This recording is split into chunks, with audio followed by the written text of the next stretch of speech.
শ্রমিককে তার অধিকার থেকে বঞ্চিত করা হয়েছে তা নয়, শুধু যে ছাত্রদেরকে তাদের অধিকার থেকে বঞ্চিত করা হয়েছে তা নয়, শুধু যে শিক্ষকদেরকে তাদের অধিকার থেকে বঞ্চিত করা হয়েছে তা নয়, শুধু যে নারীদেরকে তাদের অধিকার থেকে বঞ্চিত করা হয়েছে তা নয়, এই দেশের প্রত্যেকটি খেটে খাওয়া মানুষকে তার অধিকার থেকে বঞ্চিত করা হয়েছে। এই দেশের মানুষের রাজনৈতিক অধিকার থেকে দেশের মানুষকে বঞ্চিত করা হয়েছে। বঞ্চিত করা হয়েছিল তাদেরকে তাদের অর্থনৈতিক অধিকার থেকে। প্রিয় ভাই বোনরা, যাদের জন্য একই সাথে আমাদেরকে বিদেশেও কর্মসংস্থানের ব্যবস্থা করতে হবে, এবং সেই জন্যই আমরা বিদেশি বিনিয়োগকারী সহ দেশীয় বিনিয়োগকারীদের সাথে এরই ভিতরে আলাপ আলোচনা শুরু করেছি। আমরা তাদেরকে উৎসাহ প্রদান করছি, আমরা তাদের বিভিন্ন সমস্যা সমাধানের চেষ্টা করছি, যাতে করে সেই বিনিয়োগকারীরা সে দেশেই হোক অথবা বিদেশি হোক এই দেশে কলকারখানা তৈরি করে।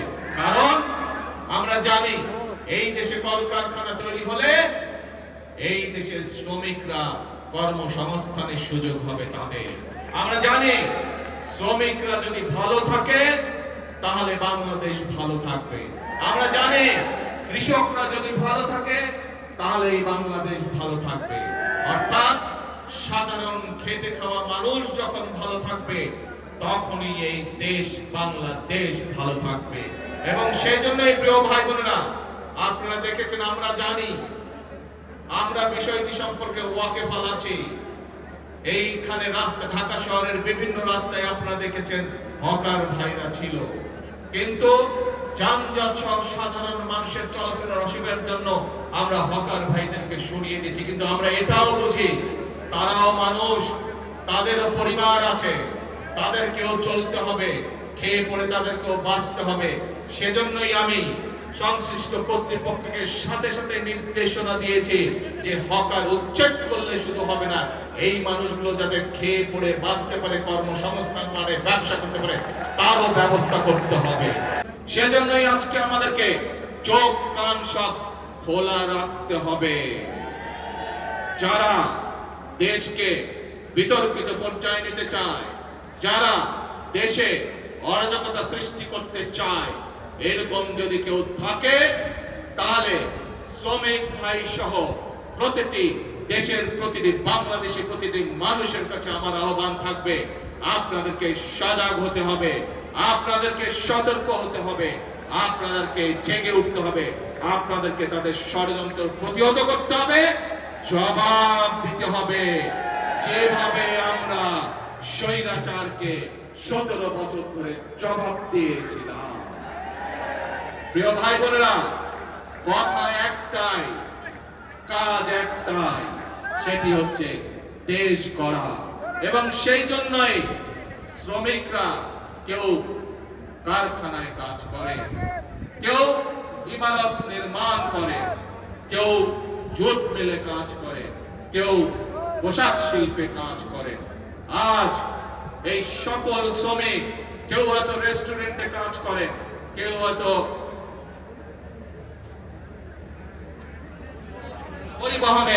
পরিবহনে কাজ করে, বিভিন্ন পর্যায়ে বিভিন্ন শ্রেণীতে শ্রমিক ভাইরা আছে।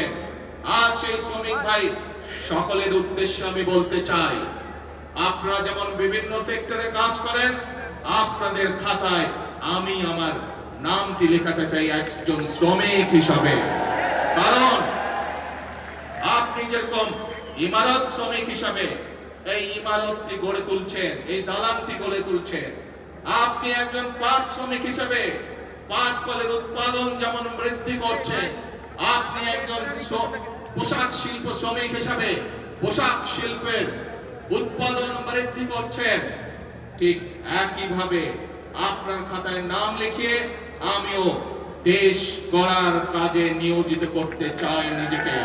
সেই জন্য আমি মনে করি, এবং একই সাথে আমি মন্ত্রী পরিষদের সকল সদস্যের নাম শ্রমিক হিসাবে অন্তর্ভুক্ত করতে চাই। কারণ আপনারা যেমন এক একটি জিনিস গড়ে তুলছেন, আমরা আপনাদের পাশে থেকে দেশ গড়ার কাজে হাত দিতে চাই। দেশকে গড়তে চায়। দেশের মানুষ পরিশ্রম করে যেভাবে সামনে এগিয়ে যাচ্ছে, তাদের সাথে থেকে, তাদের পাশে থেকে আমরা দেশকে গড়ে তুলতে চাই। এজন্যই প্রিয় ভাই বোনেরা, আমাদের নির্বাচনের সময় স্লোগান ছিল, করব কাজ সবার আগে। এইটি হচ্ছে আমাদের স্লোগান, এইটি হচ্ছে আমাদের বর্তমান স্লোগান, এইটি হচ্ছে আমাদের ভবিষ্যৎ স্লোগান। যেই স্লোগানের বলে বলিয়ান হয়, ইনশাআল্লাহ আমরা এই প্রিয় মাতৃভূমিকে আমাদের প্রত্যাশিত বাংলাদেশ হিসেবে গড়ে তুলতে পারবো। আমরা দেখেছি কিভাবে স্বৈরাচারের সময় এই দেশ থেকে, এই দেশের শিক্ষা ব্যবস্থাকে ধ্বংস করে দেওয়া হয়েছিল। আমরা দেখেছি এই দেশের স্বাস্থ্য ব্যবস্থাকে স্বৈরাচারের এক যুগ সময় কিভাবে ধ্বংস করে দেওয়া হয়েছিল।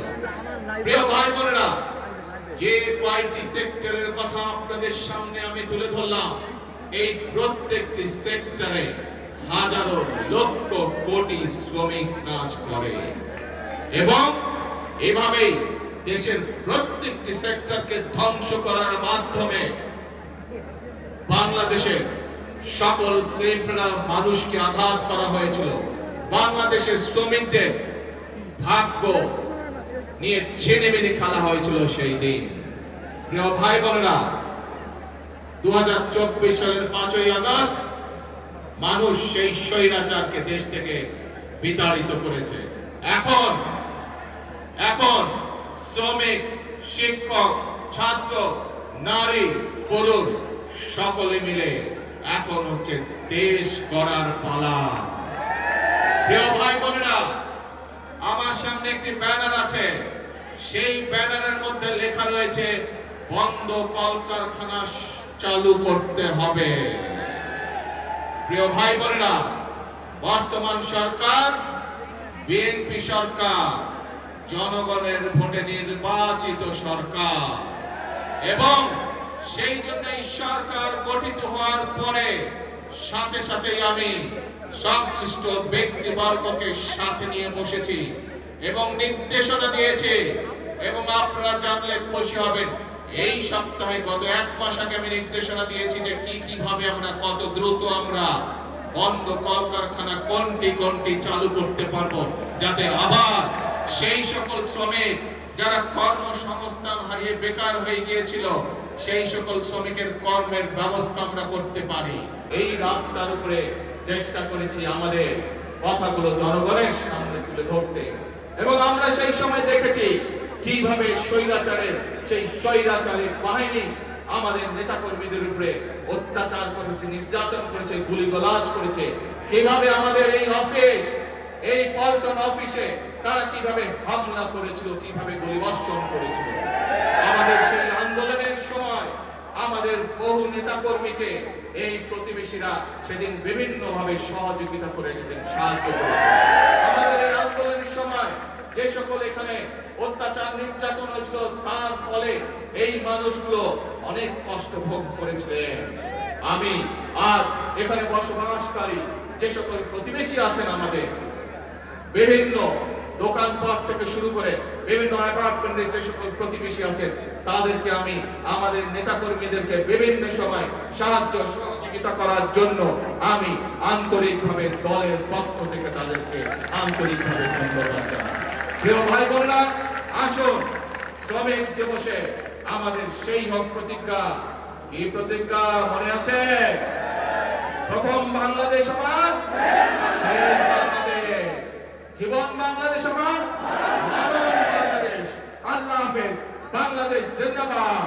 বাংলাদেশ জাতীয়তাবাদী দল জিন্দাবাদ।